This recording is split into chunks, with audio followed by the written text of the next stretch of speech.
Good evening, everybody. I'm Mick Stowe. I'm Chair at South Yorkshire Pensions Authority and welcome tonight.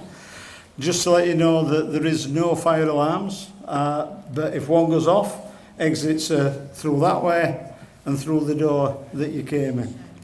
If anybody needs to go to the loo, it's through the door to end the corridor and turn right. So I hope you enjoy your evening.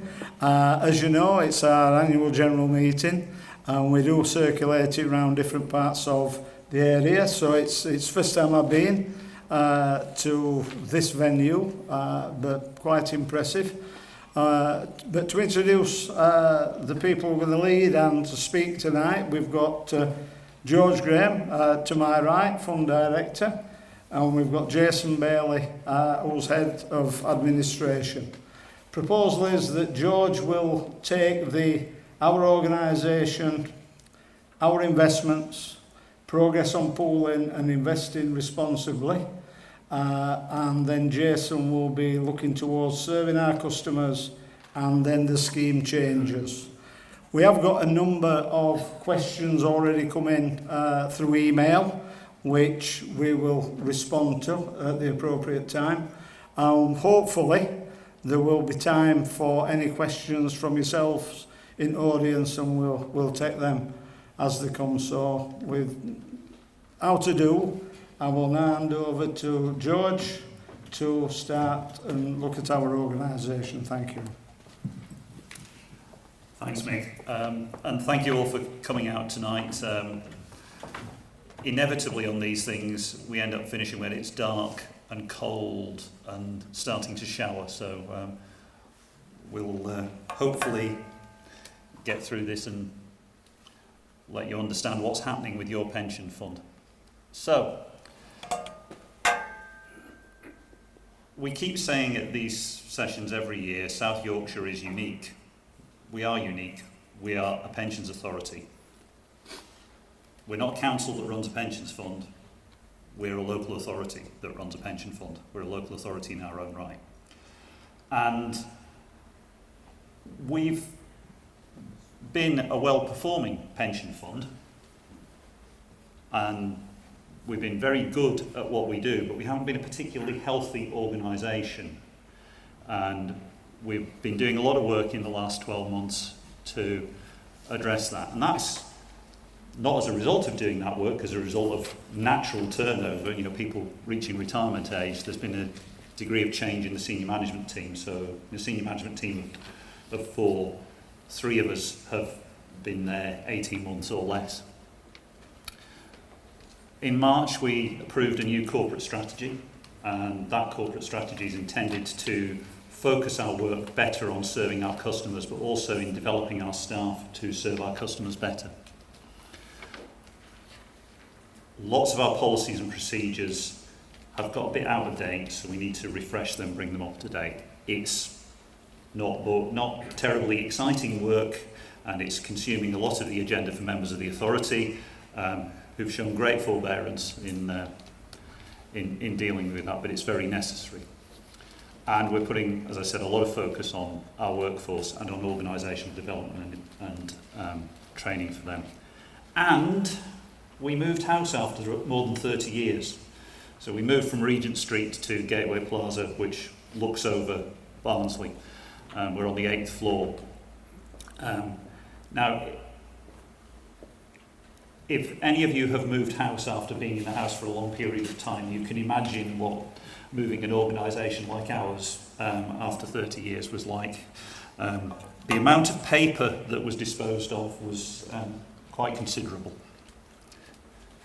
So, moving on to talk about our investments. The investment strategy we've had up to now has been working. Our strategy is to gradually move money out of traditional stocks and shares, listed equities, into what are called alternative investments. That's investments in things like private equity and infrastructure and property and things like that.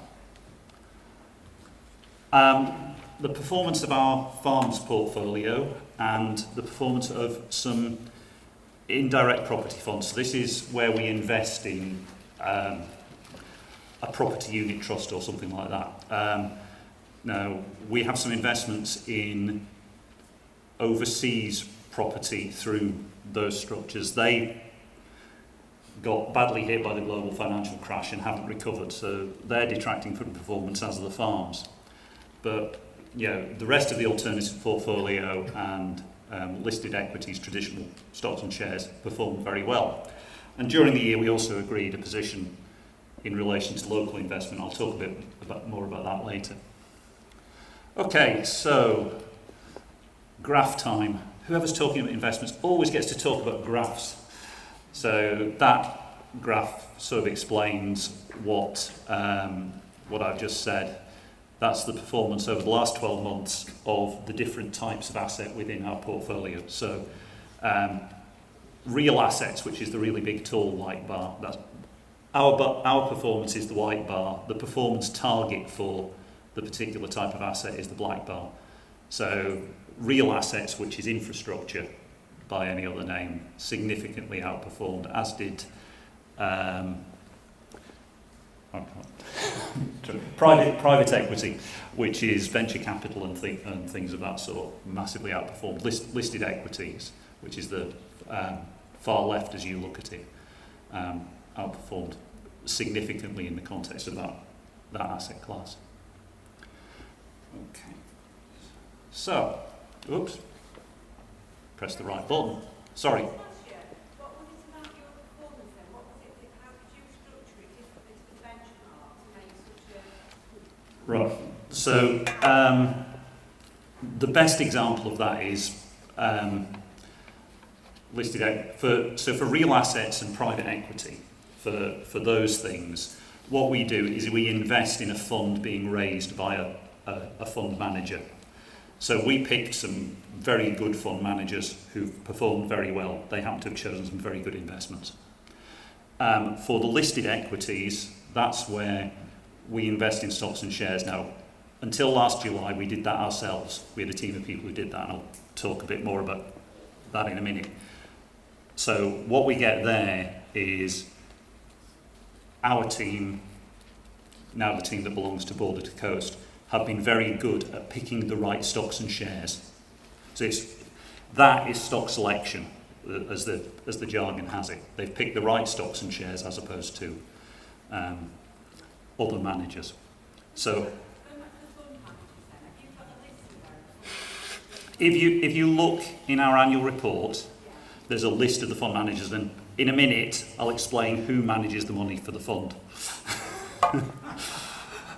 On the other hand, I am not regulated to give investment advice, and I can't recommend any particular fund manager over another. Past performance is not a guide to future performance, which is entirely what the next graph is all about. So if we look at our performance over the last 12 months, we've been slightly behind our target. But we have two targets. So the black bar is our benchmark, and the benchmark is a combination of different stock market indices, which is specifically designed to us and reflects how we've allocated assets between property and shares and so on. The greyish bar is the consumer prices index. So that's the measure of inflation that's relevant for us, because that's the inflation index that's used to operate benefits. And the end bar, which is pinkish, is what the actuary says we need to look to earn every year in order to meet the liabilities of the fund. And that's constructed as inflation, in this case CPI, plus something, about 2%. So over every period that we measure, we've exceeded the actuarial target.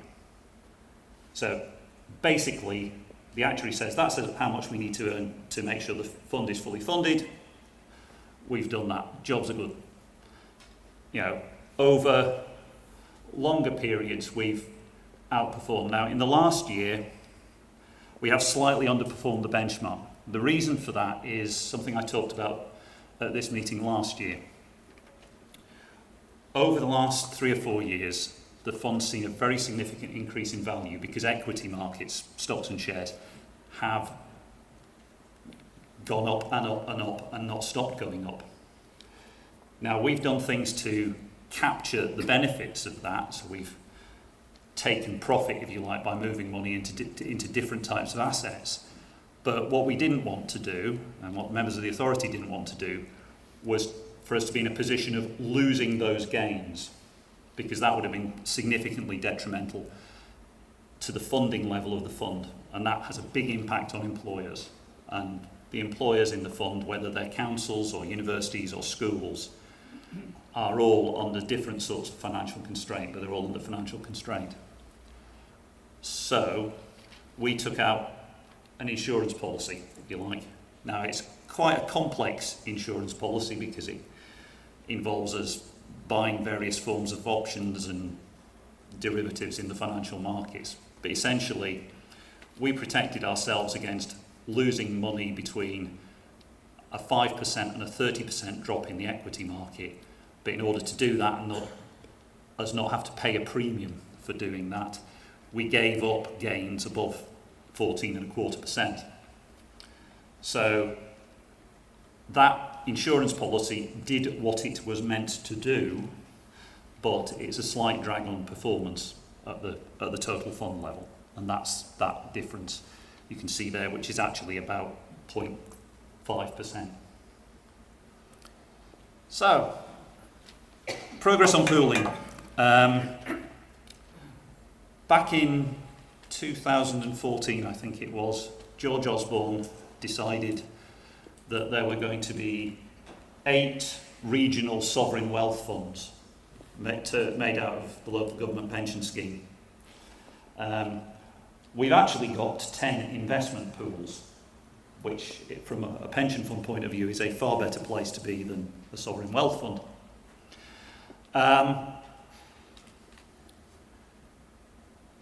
So all local government pension funds have, over a period of time, to move their assets into these new pools. We are members of a pool called Border to Coast. So that's 12 pension funds from Cumbria and Northumberland up north to Surrey in the south. Includes Oz, North Yorkshire, East Riding, Teesside. So most of Yorkshire is in this. The only one that's not is West Yorkshire, but they had to be different. So this shows at the end of the year, the end of March 2019, who was managing your pension fund's money. So all our listed equity investments had transferred to new products created by Border to Coast. Now, these are new products because they are pooled structures. That doesn't mean the money is being invested any differently, and it is actually being invested by the same people. So, on one level, everything has changed, but nothing has changed. That, unfortunately, sounds a bit like Mrs May and Brexit, but I'm not allowed to say things like that. Okay, so about 52% of the fund is managed by Border to Coast, which was managed by us. The orangey segment, bottom left, is what's called advised by Border to Coast. So this is a number of bond portfolios, so us buying the debt of companies or governments, where we had a member of staff who was running that money for us. They transferred to Border to Coast, but Border to Coast haven't created the products yet that will encompass those assets. So they tell us what we should be doing with the money, and we execute the trades. The grey bit is a bond portfolio that's managed by Royal London or RLAM, Royal London Asset Management, and that's corporate bonds, that's the debt of companies. Aberdeen Standard, the yellow, manage our property portfolio, so we own buildings all over the country, offices, warehouses, shops, trading estate, retail trading estates, those sorts of things. And Aberdeen Standard look after that for us. And then we have alternatives. We have 178 different investments in individual products and 103 different managers. There is on the website a list of all our commitments to those funds and who is managing them. So if you really want to dig into that, you'll be able to see who it is. Now these are particularly specialist and niche products, some of them. So you'll get a product that is someone investing in tech startups in the Far East or something like that. So there's some real specialist stuff in there. But increasingly, that's the area where money is moving to. So it's been a busy year in terms of moving money around. We transferred our 6 investment staff to Border to Coast in July. The first money transferred in July and the final tranche of equity money transferred in October. That all went remarkably smoothly. It is not actually terribly easy to transfer money from, even in a simple sense like this, from the same people on either end of the transaction. It is not terribly easy to do, and there was no real drag on performance. Indeed, the UK fund in particular has outperformed significantly. From March, Border to Coast are making all our new investments in alternative products, so they're selecting on our behalf the infrastructure and private equity and private credit products that we're investing in. In January 2020, our bond portfolio with Royal London will transfer into a new product being launched by Border to Coast. Royal London will be one of 3 managers within that product, following a proper procurement process. So that actually makes the transition a bit easier. During the first part of 2020-21, we hope, sometime between April and July, we hope the rest of the bonds that are currently advised by Border to Coast will transfer.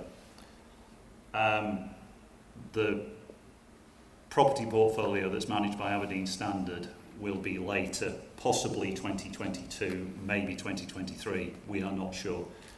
Creating a pooled investment vehicle for property is extremely difficult. So it's last on the list of things to do, which is understandable. So at the end of all that process, we'll be left with the farms portfolio, which is worth about 170 million, that's roughly 2% of the fund, and 2 local investments.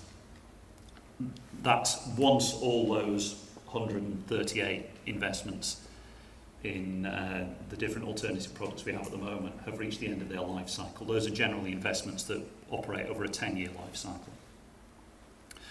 And the 2 local investments are, one of them is a portfolio I'm going to talk about in a minute, of local property development. The other is a fund that targets investment in residential property in Yorkshire. So in terms of Border to Coast's performance, because if we transfer money so that we're not running it ourselves, one of the worries, of course, is that performance will drop off because we're not paying as much attention to it as we would have been otherwise. Their performance over the first 12 months has been at least in line with targets, and as I said, the UK fund has significantly outperformed. And in all cases, they are taking less risk within their portfolios than they are allowed to. So the UK fund has performed well ahead of target, but taken significantly less risk. That's the right place to be. That's the place we want them to be. So the company are building a strong team around the staff we transferred and staff who transferred from East Riding and Teesside. And that's really important. They are creating a new asset management business in Leeds. So those of you here at the university who've got students who might be interested in a career in financial services, they are recruiting graduates. Get them in touch. And Border Coast has been recognised as a success within this pooling initiatives. They've won an award as Pool of the Year, which is quite an accolade, really, given they've been operating for 12 months. Ooh. What have I done? Right. The other thing I wanted to talk about particularly, and it's a particular interest I know for scheme members, is about responsible investment.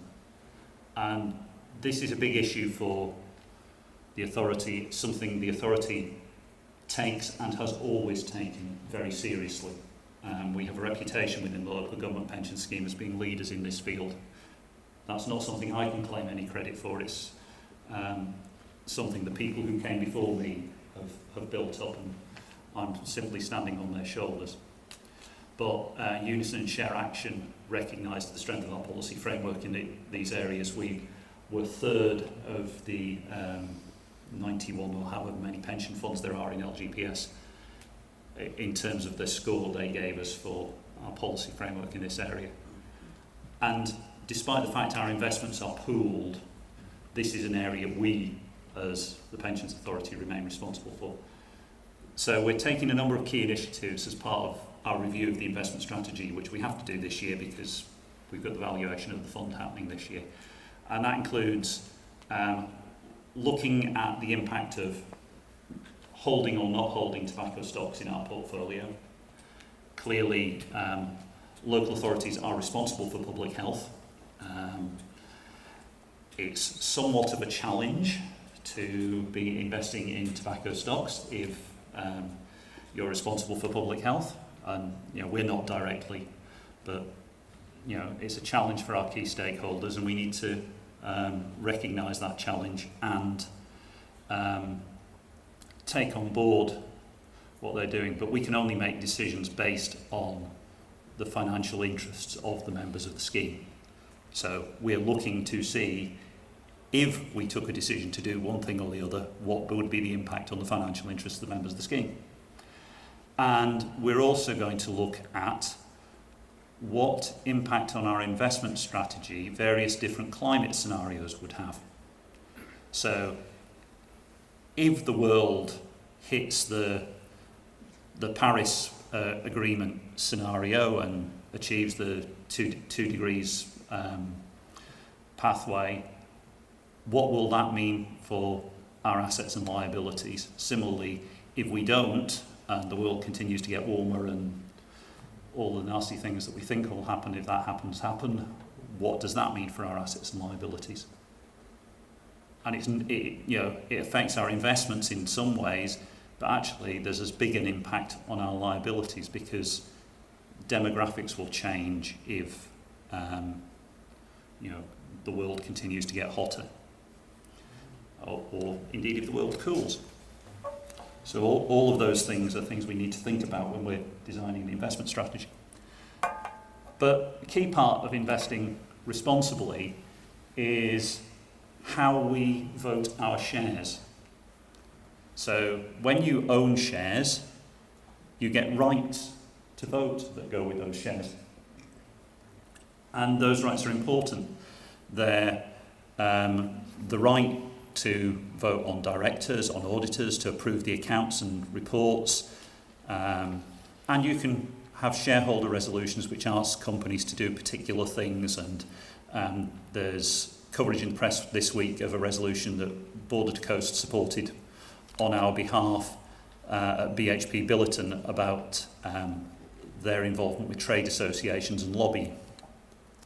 So these graphs show over the last 2 years where we have voted, and you'll see that because Border to Coast have taken over voting and they have a much more developed infrastructure for being able to vote shares, we are able to vote shares now in more places and at more meetings than we used to.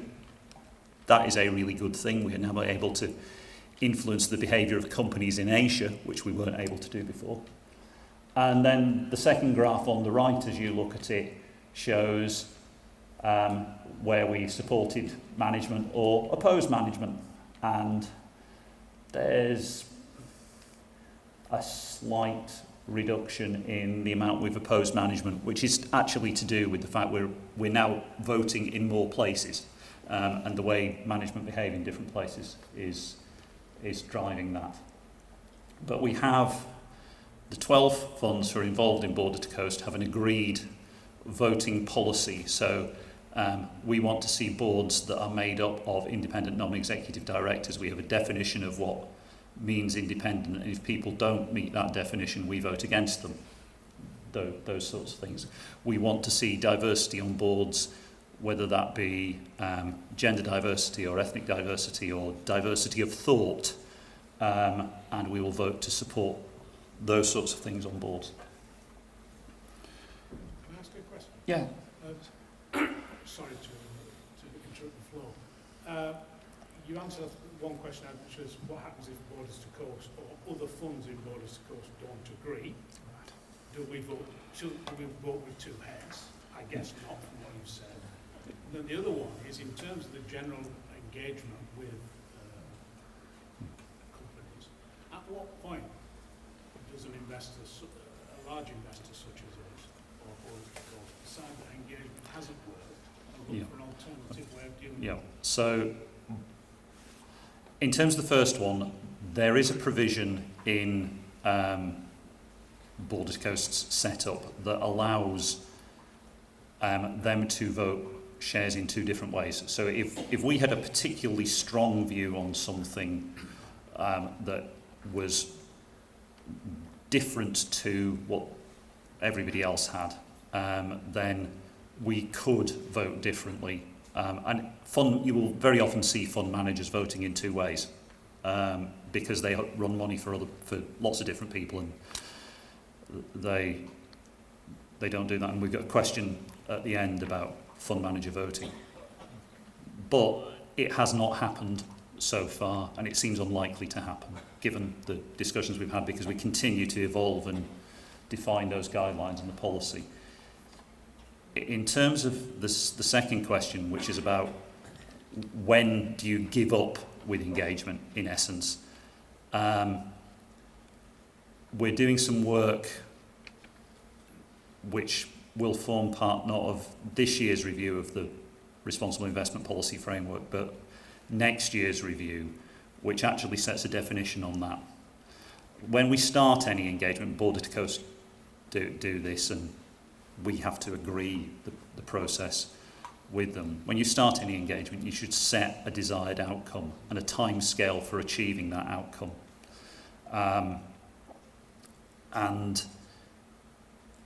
if you get to the end of that process and you've not achieved your objective, you need to decide what you're going to do. And you need a framework within which to make that decision, and that's being developed. But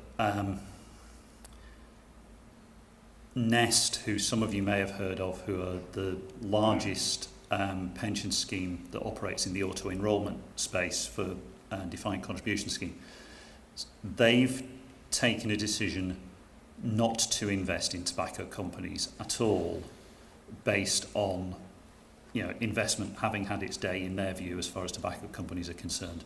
And that's not an uncommon view in relation to tobacco.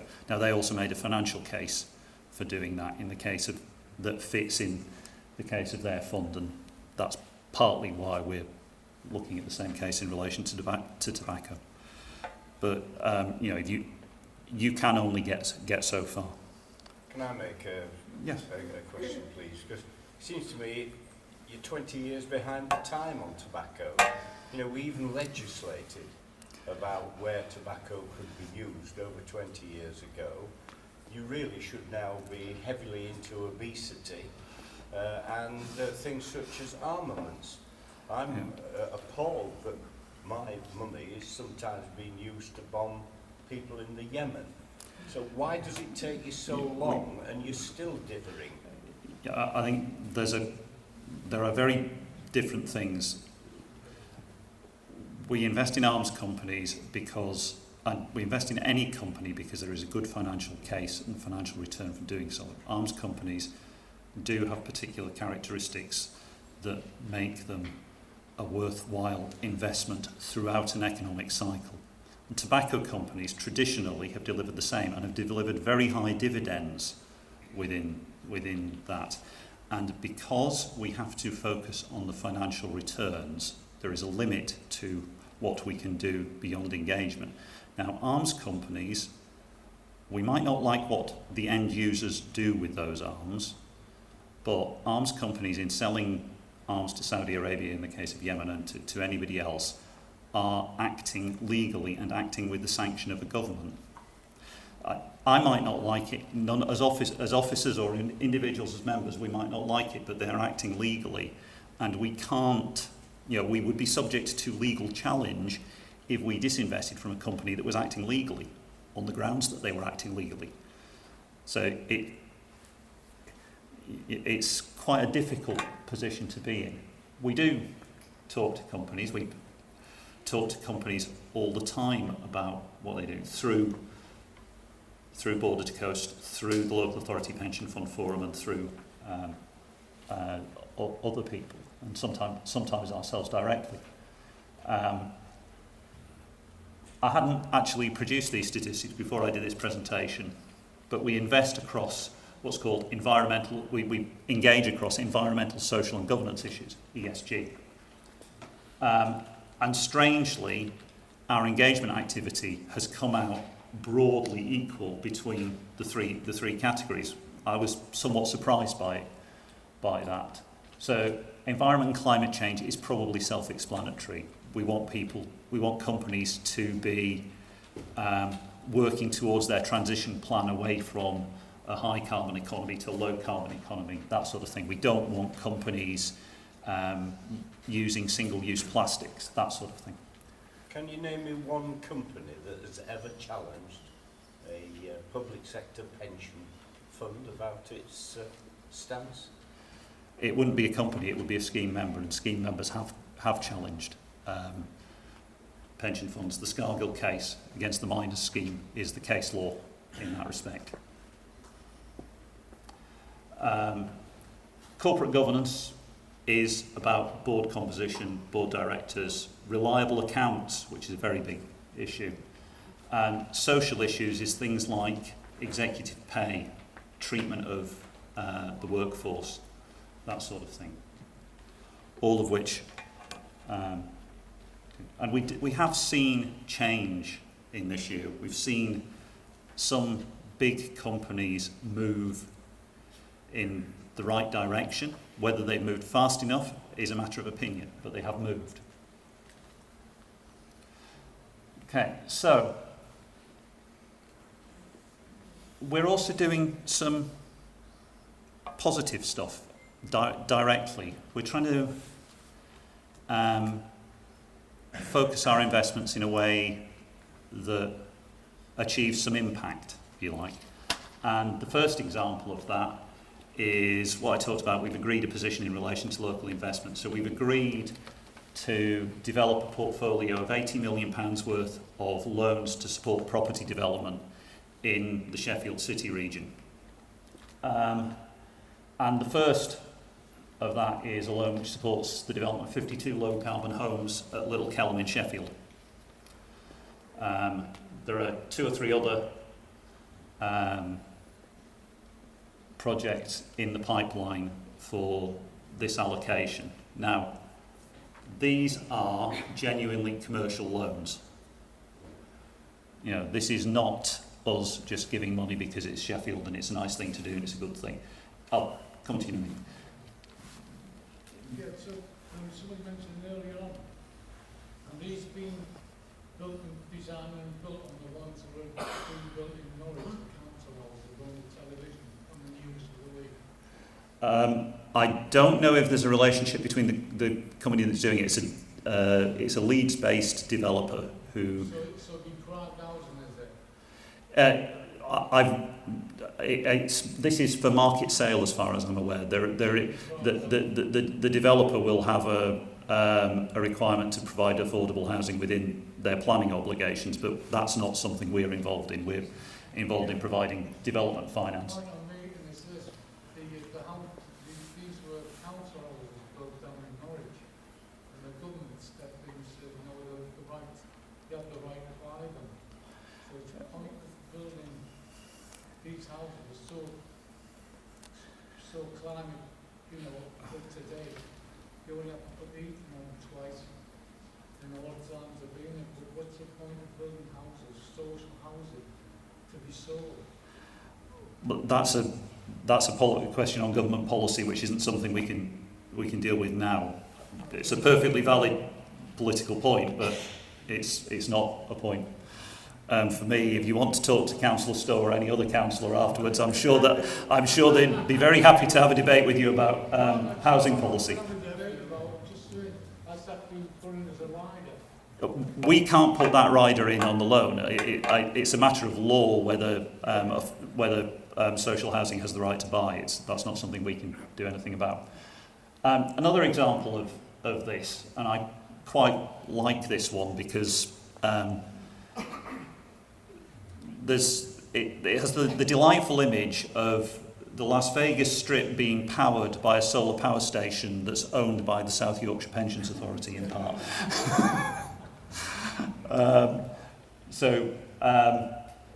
Quinbrook are a fund manager. They specialise in investing in low carbon power. They've raised a fund that's principally invested in the US but has some investments in the UK and Australia. And within that is a very big investment in solar. And on the left, as you look at it, is a satellite photograph showing this very large 7,000-acre solar farm in Nevada that powers the Sunset Strip. Oh, not the Sunset Strip's in Los Angeles, isn't it? But it powers the Las Vegas Strip, and will do for the next 25 years. And they're gradually developing more and more solar sites on this scale in the US. So despite what certain parts of the US government might say about climate change and renewable energy, the market in the US is managing the transition to a low carbon economy. And across all our portfolio, we are committed to looking at working on this transition to a low carbon economy. That's a big investment opportunity and becomes a bigger investment opportunity over the coming years.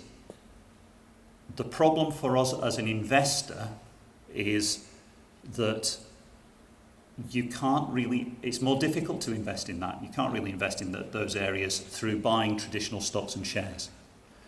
You've got to invest through funds to develop this infrastructure. So at the moment, we've got about 1% of the fund actually invested, cash in the ground, 84 and a bit million, which is a third of our infrastructure portfolio, in stuff that's focused on the transition to a low carbon economy, wind farms, solar farms, battery storage, that sort of thing. Now, because of the way that works, that's 84 million that's actually in the ground, but there's another sort of 40, 50 million that's committed because that's the way these investments work. And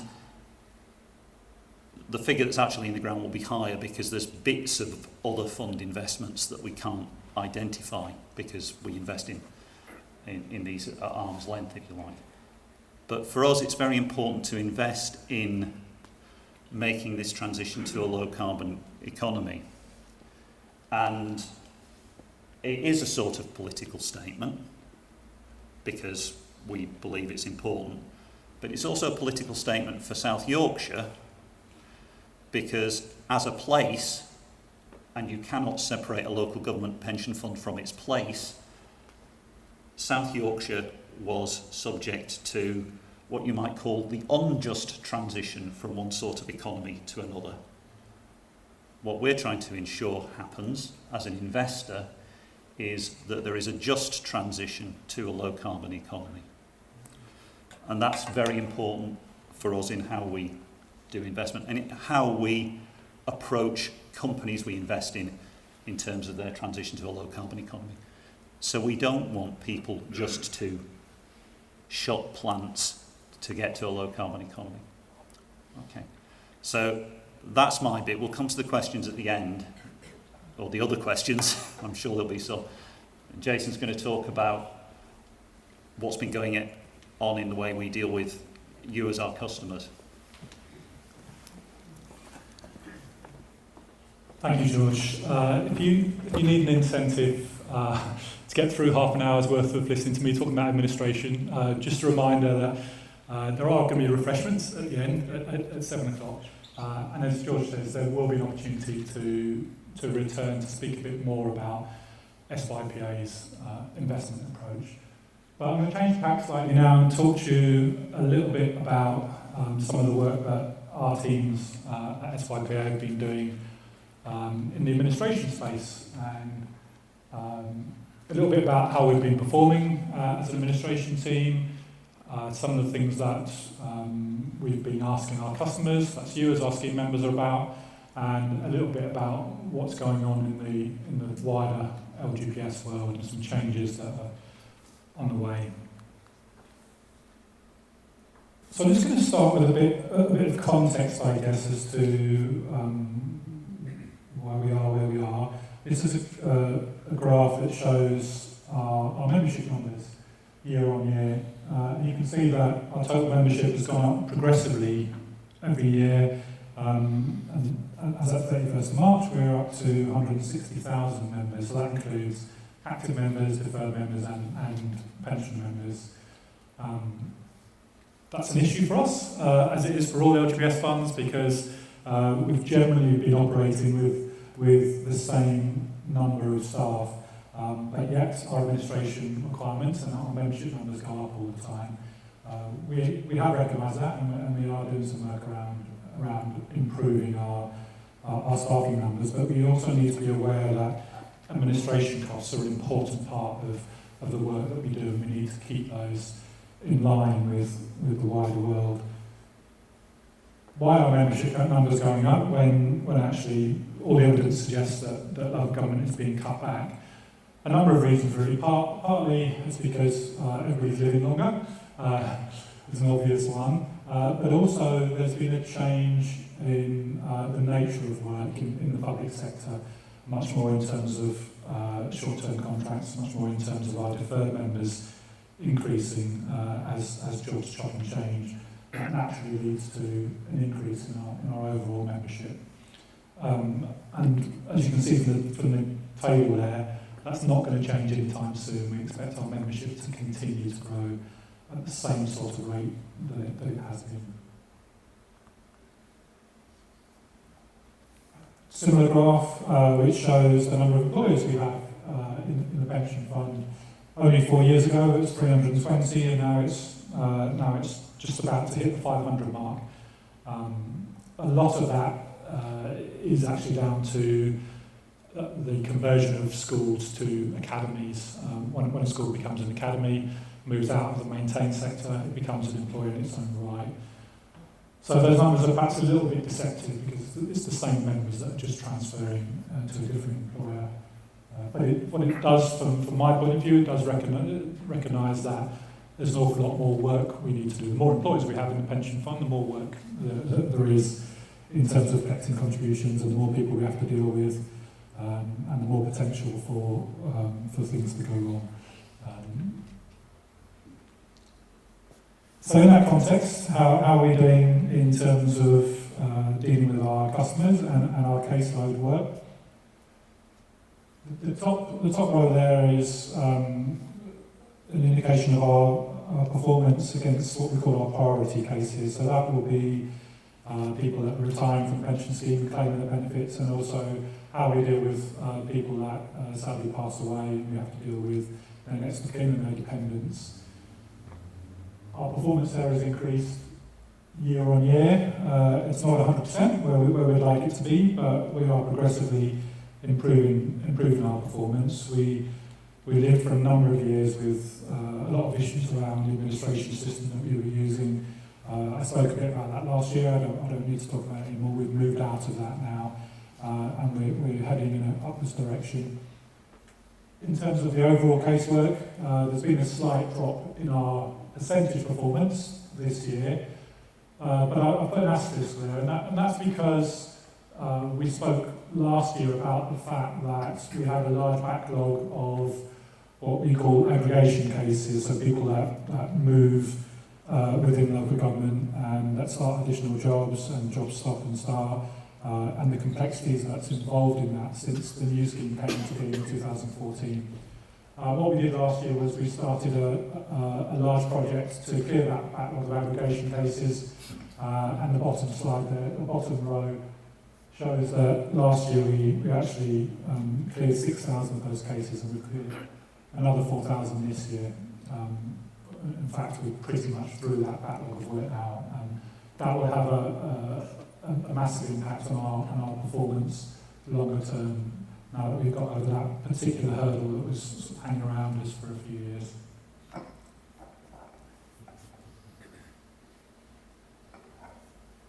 Those performance targets that I showed you on the last slide are an indication of some fairly arbitrary performance targets in terms of how we measure how we operate as an administration service. What's of more interest to me, I guess, is actually what our customers are telling us about how we're doing. So this year we've carried out a couple of surveys, fairly extensive surveys. In particular, one focused on people who are retiring from the pension scheme, and another one was around people that we've sent an annual benefit statement to, with varying degrees of success in terms of feedback from our customers, and I'll explain a bit about that. So what we've done is we've sent a survey to everybody that has retired from the pension scheme since April. So we've issued about 1,000 online surveys, tried to limit the number of questions that we've asked because I know how onerous these things are to complete. But I was really pleased to see that actually a fifth of those people that have retired responded to our survey. Oh, sorry, being told to move. Thank you. Yeah, so about a fifth of people who retired responded to our survey, which for a pension survey is a pretty good return. So we got 200 responses. And actually what people are telling us is that 92% of those people that responded, and if you were one of those, thank you, 92% of those people who responded said that they were either very satisfied or satisfied with the level of service that we provided to them. So that's a positive for me. Clearly that means that 8% of people weren't satisfied with the way in which we dealt with their case. And that actually represents about 14 members, which is obviously 14 members too high. But we started to look at what those members were telling us about what was wrong.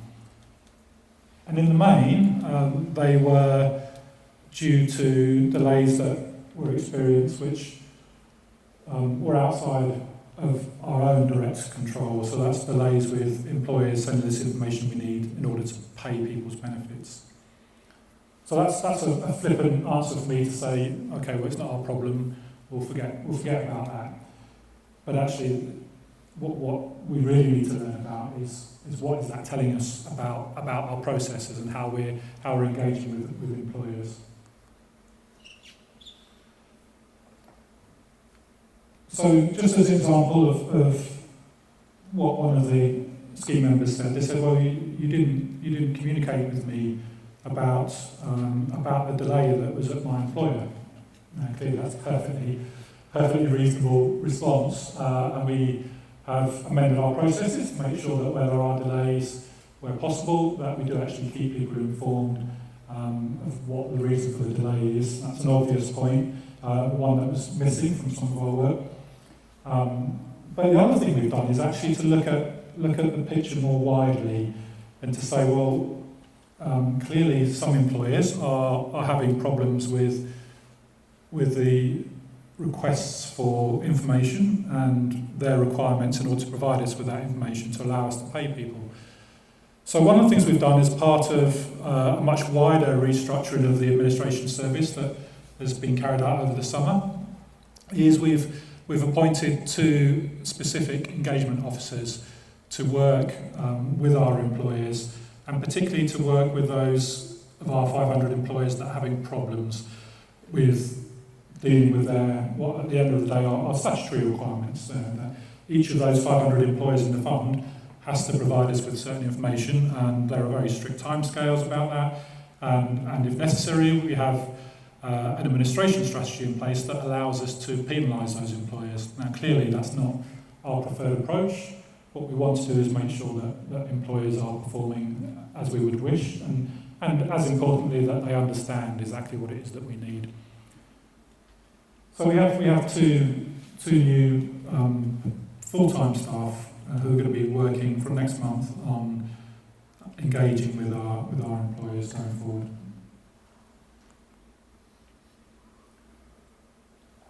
What people are also telling us, this again is people who are retiring, was, well, actually, some of the information you send me, either there's too much detail in some places, and others there's not enough. And the calculation part of what is essentially quite a complex scheme is too difficult to follow. It's too hard for us to follow. It's in small print. It's written for administrators. It's not written for the vast majority of our scheme members. And again, absolutely valid criticism. We completely understand that. So what are we doing about it? We are reviewing all of our retirement documentation, as you'd expect us to do.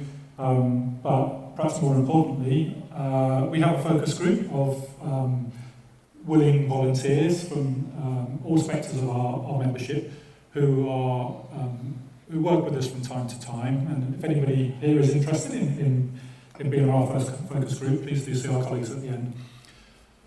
But we're also involving our local pension board, which is made up of a number of lay representatives across the scheme membership.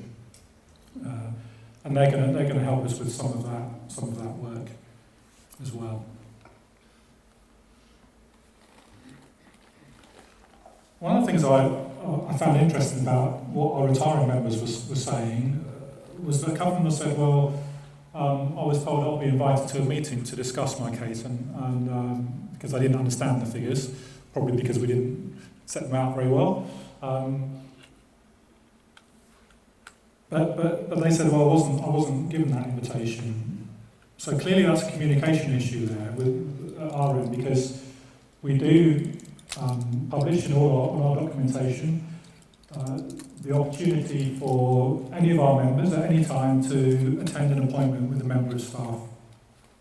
We do continue to run those appointments at Sheffield, Rotherham, Barnsley and at Doncaster. And they can be booked online. So clearly we need to do a bit more work around communicating the availability of that offer. And I'm quite proud of the work that we do in terms of providing face-to-face appointments.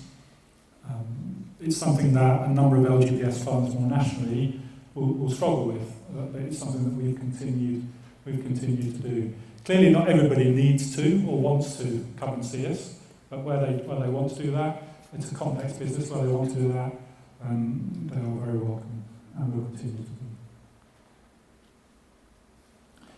So here's an example of where surveys don't always work. So we sent a survey out to 46,000 of our members who we sent an annual pension statement to. And that was sent between July and September. And actually, out of that 46,000, only 17 people responded, which is interesting.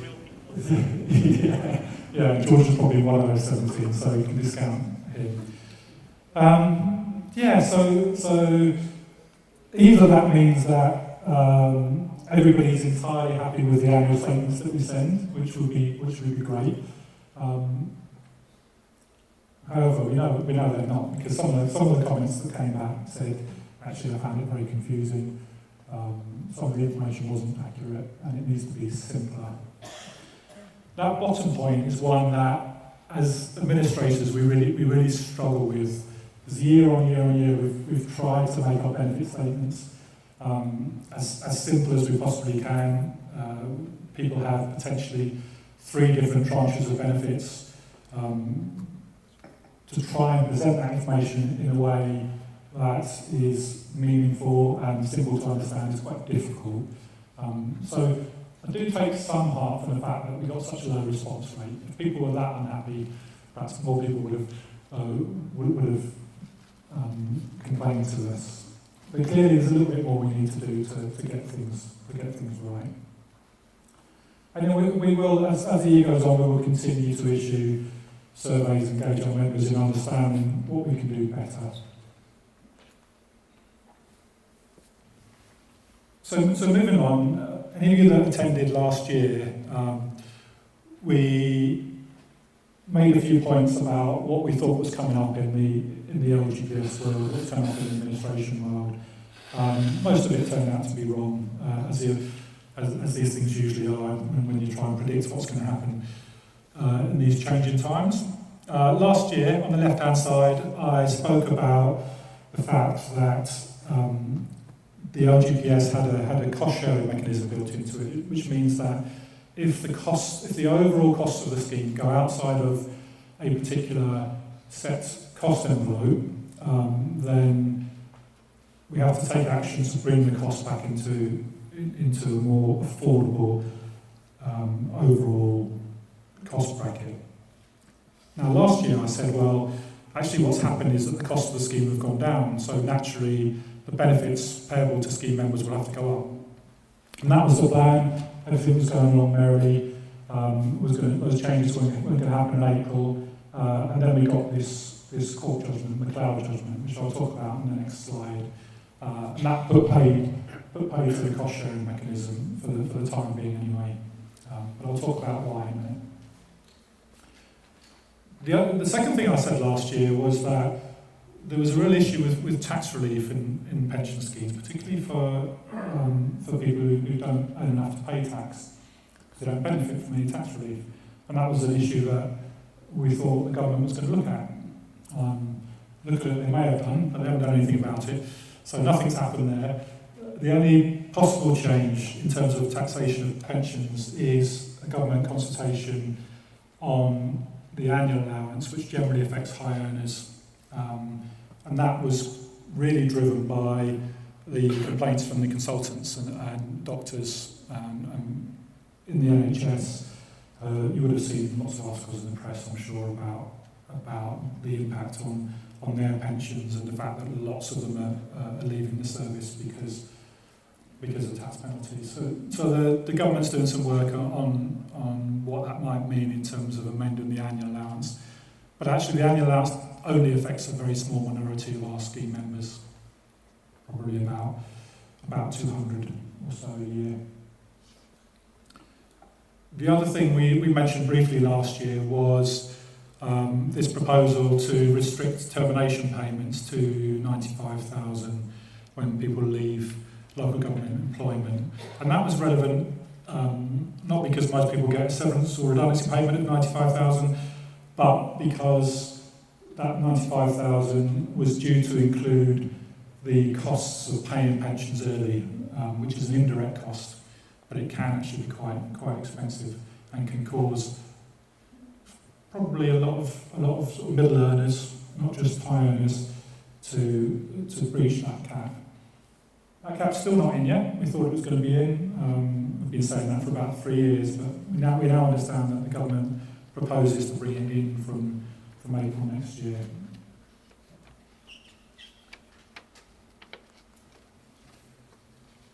So I just want to talk a little bit about the McLeod judgment, because this is something that affects public sector pensions across the whole piece. So last year, the Court of Appeal were hearing a case brought by somebody in the Judges' Pension Scheme. I can't remember her first name. Is it Karen? Victoria, thank you. Victoria McLeod.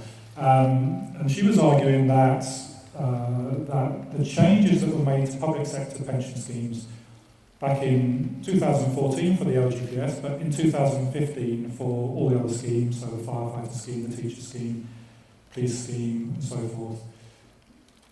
She was arguing that those changes were age discriminatory because actually what the protections of the scheme did was to protect people that were nearer retirement and not protect younger members of staff. And she was successful. The Court of Appeal heard in her favour and against the government on this. There's a lesson there for the government in terms of not taking on judges in a court case. But there we are. So, cut a long story short, the outcome of that is that the government is going to have to look again at what happened in 2014 and 2015 when they changed the scheme from final salary pension scheme to a career average pension scheme. And need to recognise the fact that some people, particularly younger members of the pension scheme, current and future young members of the pension scheme, will be worse off as a result of those changes. And they're going to have to find a way to remedy that. There are a number of different potential outcomes, I guess. It's far too early in the process for us to know, but one of those will be that potentially they could go back and extend the protections that were given to staff nearer retirement to everybody who's a member of the pension scheme. Another way of looking at it is that they could come up with some sort of agreement around uplifting benefits for all members of the pension scheme, or they could decide to just look again at the entire public sector pension scheme landscape, because clearly by losing that court case, the government is going to be faced with a significant increase to the public sector pensions bill. Their estimates put it at something like £4 billion a year, so not an insignificant amount of money. Who might be impacted? Well, generally speaking, it's younger members of the pension scheme that were going to be worse off potentially as a result of these changes. So for those people who've retired recently, unlikely to have an impact. You probably would have already been protected by the changes in 2014 anyway. So it will generally be younger members of staff.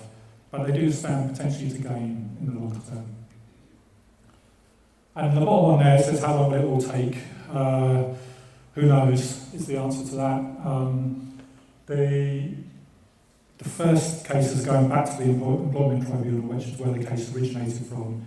At the moment, actually, for judges on the firefighter scheme.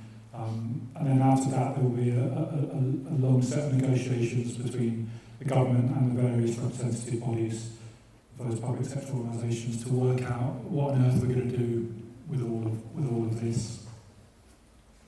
In the meantime, we have to try and build in some allowance for the implications of the McLeod judgment into how we fund the scheme and how it actually tells us we need to fund the scheme in future, because potentially it's going to be more expensive because of that court case.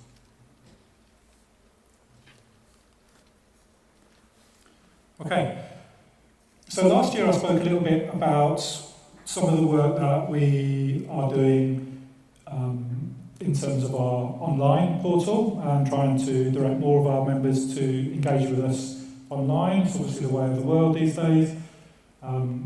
We have done a fair amount to improve our communication and increase our online communication. We sort of relaunched our online portal, made it much more user-friendly and easier to navigate around, easier to register, easier to change your passwords and so forth. Earlier in the year, that's encouraged our membership. And I've put up there to say that we've got 34,000 members who are registered for our online portal now. which on the face of it I should be very pleased with. We only had something like 10,000, 15,000 last year. But actually, if you think about it, going back to the first slide where I showed you our membership, our total membership was 160,000. So we've only got 33 out of 160 registered. So clearly we've got quite a lot of work still to do to encourage everyone to move online. One of the things that we did this year was to put our annual benefit statements for our active and deferred members online only. And we had a question about, well, that's all well and good, but what about those people that don't use online services or prefer not to? So clearly we need to recognise that not everybody wants to engage with us online, not everybody wants to or has access to the internet. And we continue to make all of our documentation, including our annual benefit statements, available to be posted. We prefer not to do it, obviously, for cost reasons as well as environmental ones. But we do issue postal copies when anybody requests it. And in fact, about 500 of our members this year did say, I'd like a posted copy of my benefit statement, please. So we continue to do work in that area, and clearly we need to get those numbers up as high as we possibly can. Just as a reminder, if you're an active member of the pension scheme, you can do lots of things online, really, as well as viewing your own benefit statement. I checked before I came here, and I guess somewhat worryingly for me, of our active members, so those members still contributing, who are over 60, we still have 2,500 of them that haven't looked at their statement online. So either people trust us completely with what we're doing to invest their money, or they're perhaps pensions is not at the top of their agenda. But clearly, we need to make sure that everybody is encouraged to access that information. So you can look at your own benefit statement online, you can check your membership, you can update your beneficiary details, and perhaps more importantly for current contributors, you can work through as many different retirement scenarios as you'd like to. What we're working on at the moment, which may or may not encourage further membership, is the next steps on our online journey are to allow people to actually retire for their pension, not rely on the online portal for that, hopefully. Allow people to apply for their retirement benefits online. And we're starting with deferred members, so deferred members who reach their retirement date, we are going to allow them to be able to claim their pension online. For some legal reasons, we have to see copies of people's birth certificates and their marriage certificates, so partnership certificates and so forth. So we'll be introducing facilities to allow people to upload that documentation. Still too many people send us original copies, original versions in the post, which obviously has got inherent risks with it. And the other thing we'll be allowing people to do as well will be to have a look at what their transfer value might be. As much as anything else, actually, rather than people transferring out of the scheme, which we don't want people to do, and I'll talk about why in a minute. But as much as anything else, what we're finding is that people are being asked for transfer value when they're carrying out any sort of form of financial assessment to look at their sort of pension well-being. And it's an important part of what independent advisors will look at when they're carrying out an assessment for people. Just a reminder that if you're a retired member and you use our online service, which we'd encourage you to do, you can view all of your payslips there. We don't routinely post out payslips now, so if you want to see a payslip every month, you can view that online if you have access. You can view P60 information, and you can also update your bank account and address, and check your nominated beneficiaries as well. So just finally, a little bit of a mixed bag about what's going on in the wider world. The top one there, I mentioned a minute ago that we don't want to encourage people to transfer their benefits out of the scheme. The issue about pension scamming does continue to be high on the government's agenda. There is unfortunately still an issue, and we've seen it within our own fund, of people transferring their pension rights out of the LGPS into a scheme, losing an awful lot of money, and then being left high and dry. The Financial Conduct Authority actually estimates that for everybody that falls victim to a pension scam, the average loss there is something like 91,000. So we're talking about significant amounts of money here. So as a pension fund, we are doing all we can to discourage members from transferring out to potentially dubious arrangements, but these things do exist. There is some law. We do carry out due diligence, but ultimately, if a scheme member is insistent on transferring their pension rights to a pension scheme, and that scheme is registered with HMRC, there is very little that we can do to stop them. What we can do is obviously try and educate as much as we can, and we continue to do that. The pensions dashboard, some of you might have heard about that. It was in the pensions bill that government announced last week. So this is the government's wide-ranging plan to encourage and mandate all pension schemes nationally to provide information to a central source or a central number of sources, so that an individual can log onto the pensions dashboard and will be able to see all information about all of their pension arrangements, whether it's in public sector pension schemes, private sector pension schemes, state pension, the whole lot. A very ambitious plan, and one that we as the LGPS will obviously engage with. In reality, I think we're probably at least 2 years away from it coming into being, but we will do all we can to encourage the development of the pensions dashboard nationally. For the LGPS in particular, there have been lots of consultations out this year about potential changes to the scheme.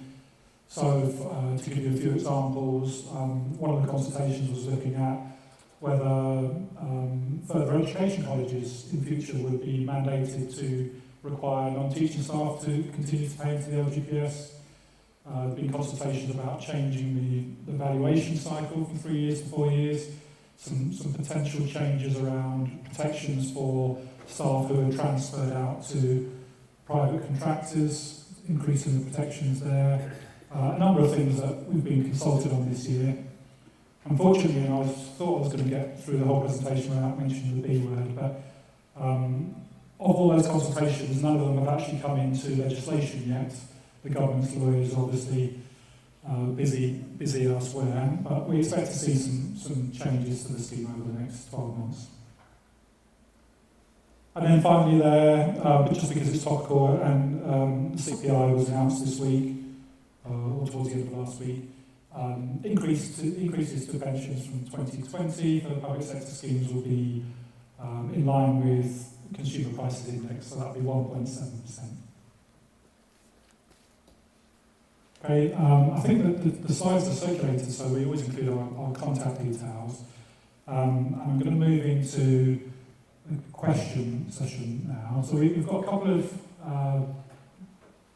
pre-arranged questions that pre-submitted questions, weren't arranged, especially by us, pre-submitted questions that we'll answer, and then we'll open it up to the floor. So the first one's for me before I hand over to George. This was about a question, if people have pensions from previous jobs, is there an online service where I can see all my previous pensions by using my national insurance number? So I spoke about the government's pensions dashboard, which is intended to do exactly that. It's going to be a couple of years away yet. What we also find is that a number of people lose track of pensions that they've got, and there is already in place a pension tracing service that the government runs, and that's free, and all pension schemes are required to sign up to it. So what you can do is if you've got access online, you can submit some information about who you're employed by, when you're employed, and generally speaking, this government website will be able to tell you who's now running that pension scheme. So the next ones are about climate change. I'm very pleased to be able to hand back to George for that.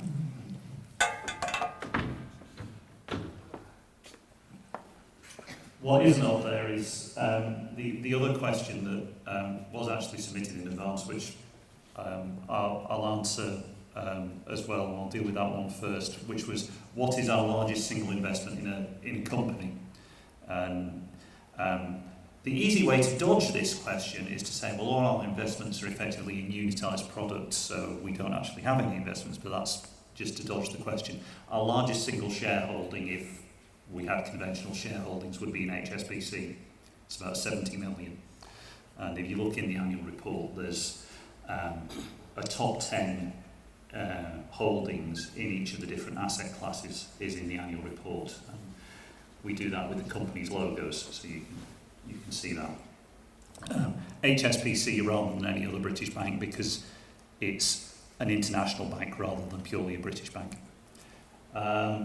Okay, so climate emergencies and disinvestment. Climate emergency, lots of local authorities have declared a climate emergency, Parliament's declared a climate emergency. As a local authority, we are constrained by our powers. We do not have the same powers as a council. So when Sheffield City Council or Barnsley or wherever else decided to declare a climate emergency, they were relying on something called the general power of competence. That's not a power that the Pensions Authority has. However, we can look, and we do, and we have a policy framework in relation to this, regard climate change as a significant financial risk. It is probably the biggest risk to our investment portfolio at the moment, and we treat it as such. It is rated as a red risk on our corporate risk register, and we're seeking to do things. And as I said earlier, we're doing lots of modelling and things around that. So in the context of our operation, we've done what is our equivalent of declaring a climate emergency. It's just we can't do what a local council has done, and you wouldn't expect us to because we're not a local council. What are we doing about disinvestment? This is where there's a philosophical difference, if you like, between where the authority is at the moment and many people who are interested in this area. The authority's position and the position of those it works with is to engage in order to get companies to change their behaviour. Now, as I said in response to Glyn earlier, there will come a point where with some companies engagement has run its course, and we're working to decide where that is in certain places. But taking a generic example, if we sell shares in X company, which is a polluting company of some sort, some investor who's got far less scruples than us will come along and buy those. Now, we're engaging with that company to encourage them to get themselves on the trajectory to the Paris Agreement transition and all the rest of it. Other people are less interested in that. So we are trying to make that, and there are pools of capital tied up in some of these large, currently polluting companies that can be freed up to help fund the transition that we need to make to a lower carbon economy. And that's the sort of thing we're trying to do. And there are examples of success with Shell and BP where that's happening at the moment. not as quickly as we would like, but it's happening. Okay, so as an authority, we do not believe in disinvestment, we believe in engagement. Disinvestment is an entirely, it's not an approach I agree with, but it's an entirely proper approach if that's the approach you want to take. But it's not where we are at the moment. What are we doing with fund managers who vote against important climate resolutions? There was an article, I think it was in The Guardian, either last week or the week before, about 3 large American managers, BlackRock, Vanguard and State Street, who say lots of good things about climate change and then vote the other way when they're voting shares. First, we do not use any of those to manage money directly. BlackRock are used for a technical function to manage the transfer of assets from one manager to another, but nothing that involves them voting.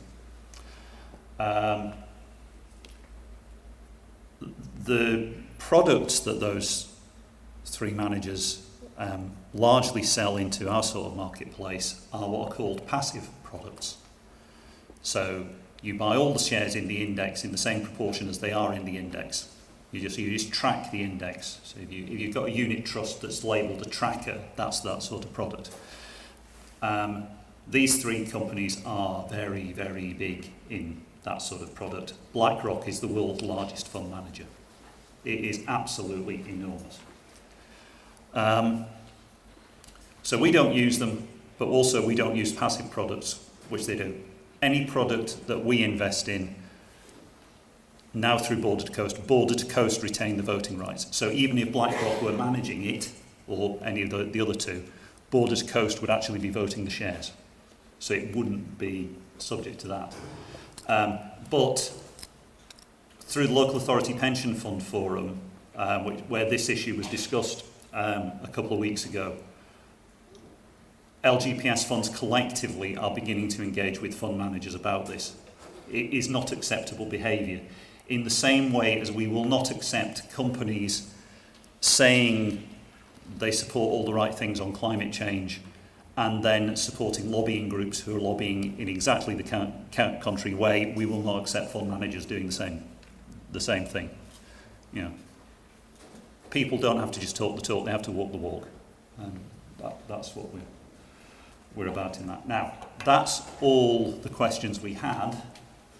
Are there any more? And I'm conscious I'm standing between you and the food. Probably. Do you want to take it? Right, any questions? I'll first. It was mentioned earlier about weapons companies. Now, research over the last at least 50 years has said one of our biggest problems with climate change and environmental things is weapons manufacturing.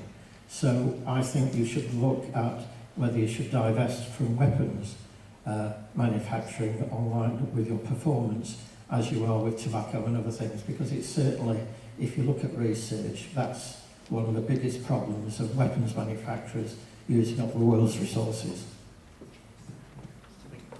I think I need to stand over here so that I can be heard when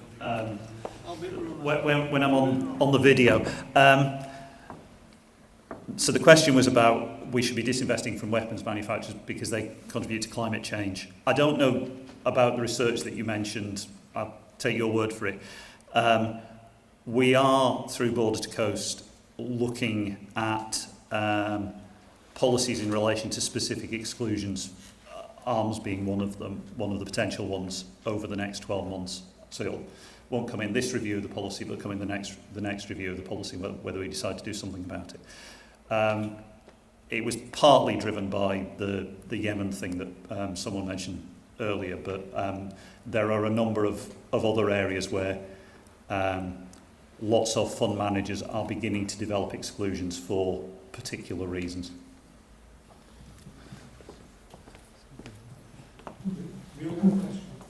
Just come up here. Can you say who you are, please? Any question? Good evening, everybody. Smart Rocket, deferred member, currently in Nottinghamshire and a Unison member. You've spoken quite clearly about a lot of the admin, but you've not spoken about the admin costs, but I accept that that will be reasonable given it's on local government salaries and control. My question is, what are we doing about the investment cost transparency? That's the money that's cost outside the authority, mainly in places like the City of London. Yeah. Okay, so we are signed up to the Cost Transparency Initiative. Border to Coast are signed up to that and are very transparent about their costs. If you look at our annual report, you will see that between 17-18 and 18-19, our investment costs almost doubled.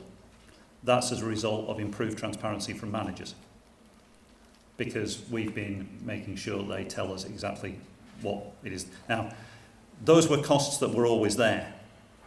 It's just that they weren't transparent and shown. So we are doing our bit in that. Our costs are broadly in the pack. However, our level of disclosure of cost is far greater than many others. If you look at West Yorkshire, for example, West Yorkshire disclose investment costs of £4 million in their accounts. West Yorkshire's fund is about 15 billion. Our investment costs for a fund of about 9 billion are 53 million. Our investment strategy isn't that different from West Yorkshire's. So I would say we are doing our bit in that. These products are not cheap. The products we are moving into, which give us greater return, the alternatives I talked about, are more expensive, which is why they will never be the majority of the fund. But all the return figures that you saw on those graphs earlier are net of fees. So, we got 16% from our infrastructure portfolio net of fees. And the fees on the infrastructure portfolio are at the higher end of the fee scales we pay. But we are seeing Border to Coast drive down fee savings from external managers. The problem for South Yorkshire as a fund, of course, is that we were a largely internally managed fund before. So we were paying our investment managers on local government terms and conditions, and frankly exploiting them. Yeah. Yeah, I just wanted to answer the point about administration costs as well, because you also asked about that. Much smaller scale than investment costs, clearly, but it is important. So our administration costs, we do measure those and report on those every year, and we also benchmark them against other LGPS funds, and we're looking at benchmarking those against the wider pensions world. So our administration costs are about £18 per scheme member per year, which is about middle of the road for LGPS costs. But if you look at the costs of other pension funds, they're quite often double that and more. So we are extremely competitive in terms of what we charge for the administration aspects of the scheme. Good evening, ladies and gentlemen. Barry Gorman. I'll just put a quick rider in about arms manufacturers. I myself, with tens of millions of other Europeans, was sat up on the old Cold War front line. And the world now is 1,000 more times more dangerous than it was then. So if we don't invest in the British arms industry, believe you me, you'll be speaking Russian. And if you think I'm joking, you should have seen what was sat behind the East Berlin Wall. Yeah, right, sorry, whatever. No, it's Brexit and beyond.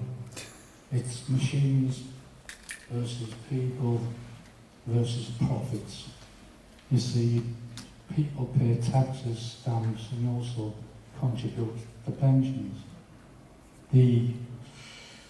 Well, in 5 to 8 years' time, the last of the baby boomers will be retiring. of that number of 5 million women, they work on average about 35 years in the workplace, plus the 20 years or so bringing up families. That works at 275 million years worth of skills, knowledge, worldly experiences. How are you going to replace that in 5 to 8 years' time? And where's the money coming from for pensions and whatnot? Now, just behind these people, there's approximately 2.6 million people will have to make a decision. Do they swap work to look after as carers for the elderly parents, aunts, uncles, or the family? Like, there's short of 59 million HGV drivers. Now, a lot of the drivers who work for British companies are from the rest of the European Union. These people don't know what the hell's going on. They're short of 48,000 nurses, GPs, junior doctors, consultants, surgeons. The road and rail infrastructure needs trillions of pounds invested in it to bring it up to 21st century standards. I just want you to take all these on board. But just one last little thing. Teesside spelled with double E, double S. Oh, did I? Yeah. Apologies. Yeah, no. Geordies live on Tyneside, Mackhams live on Wearside, and Smoggies live on Teesside. If you want to cause World War III, get them mixed up. Our final point, there's 50,000 jobs on the line in Teesside and both 50,000 jobs on the line in Wearside. These are all skilled workers. Brexit. All no, that is a question. There's a question is Yeah, this. I mean, have you factored all this into? Yeah, I get the gist. I mean, I just qualify as a baby boomer, so I'll let you work out. Yeah, I'll let you work out how old I am from that.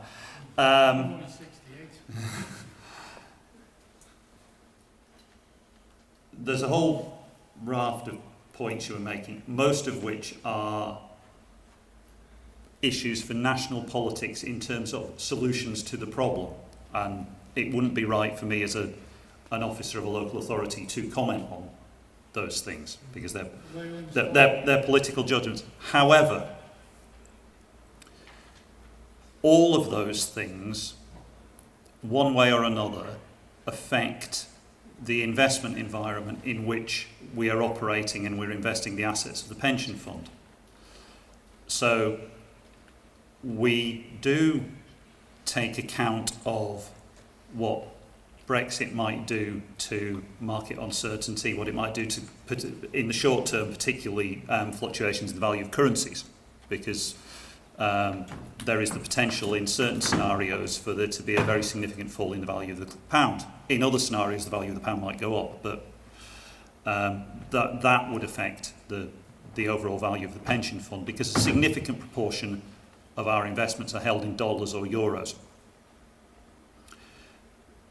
So we take account of that. We hedge a certain amount of our foreign currency exposure in order to reduce the level of risk we're exposed to there. We are constantly looking at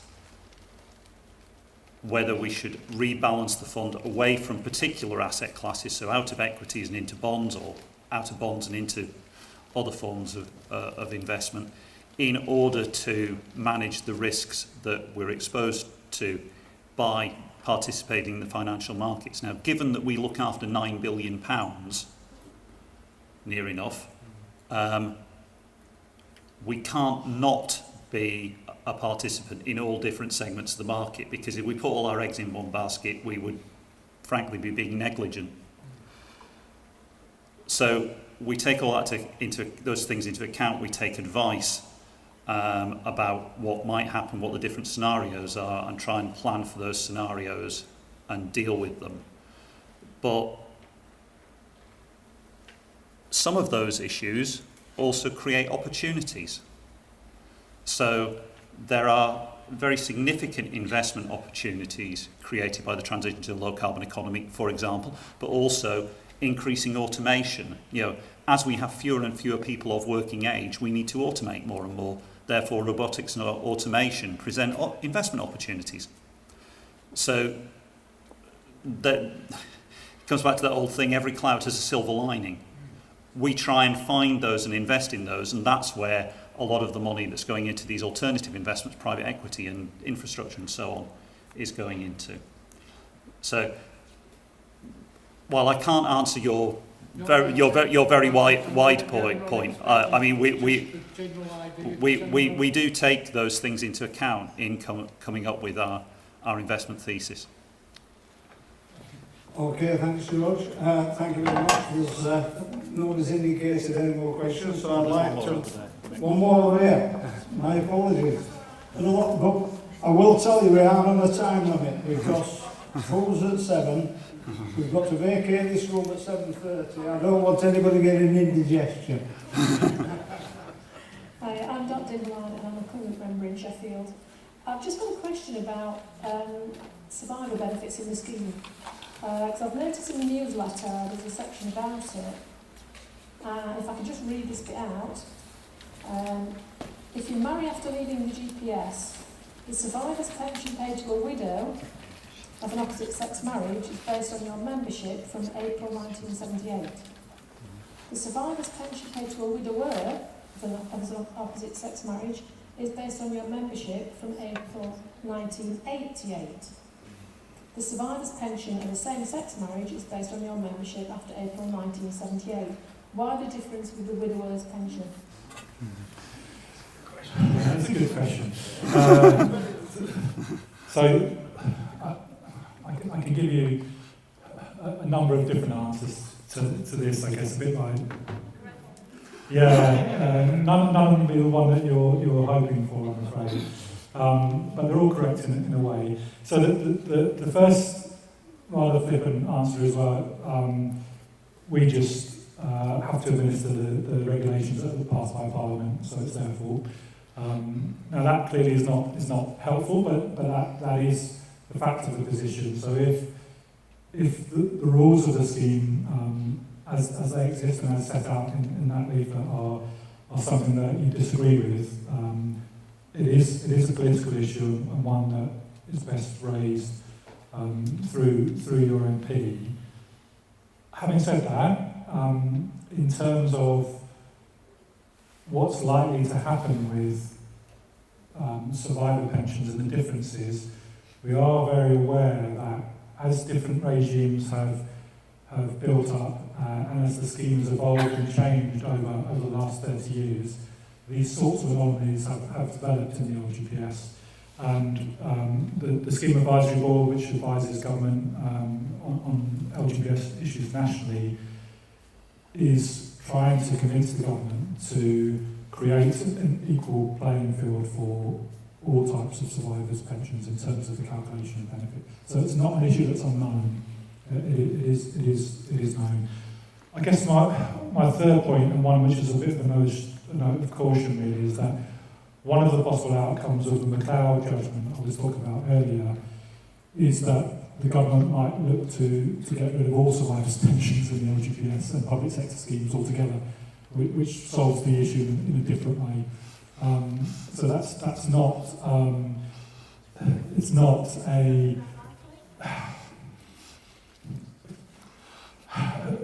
who knows. I think what's likely is that the government will need to find a way to recover some of that £4 billion a year that they are faced with in terms of extra costs.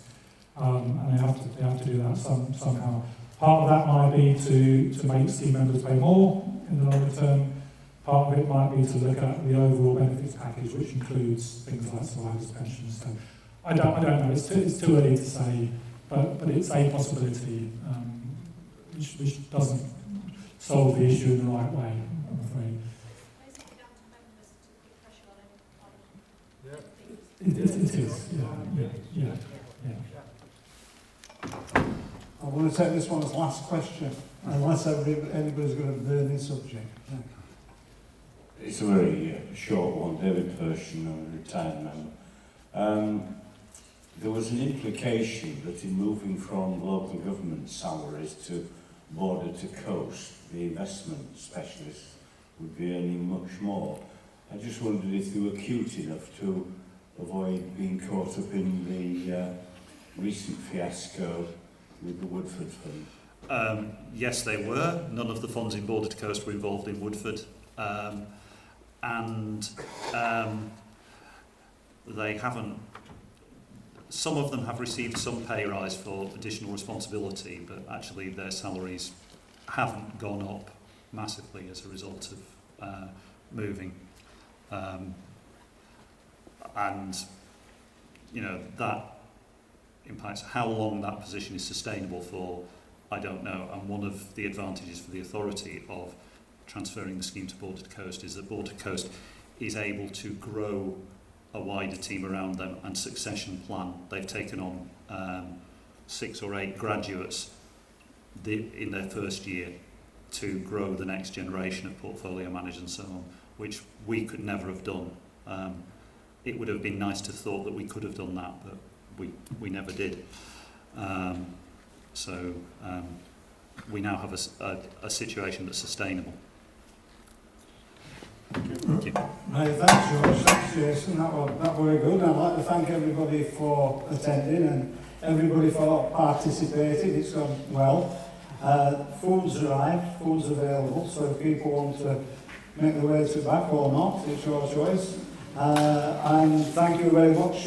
We haven't decided yet where the AGM is next year, but as soon as we do, we will let people know so they can make arrangements to get there. So again, thanks very much. Good night.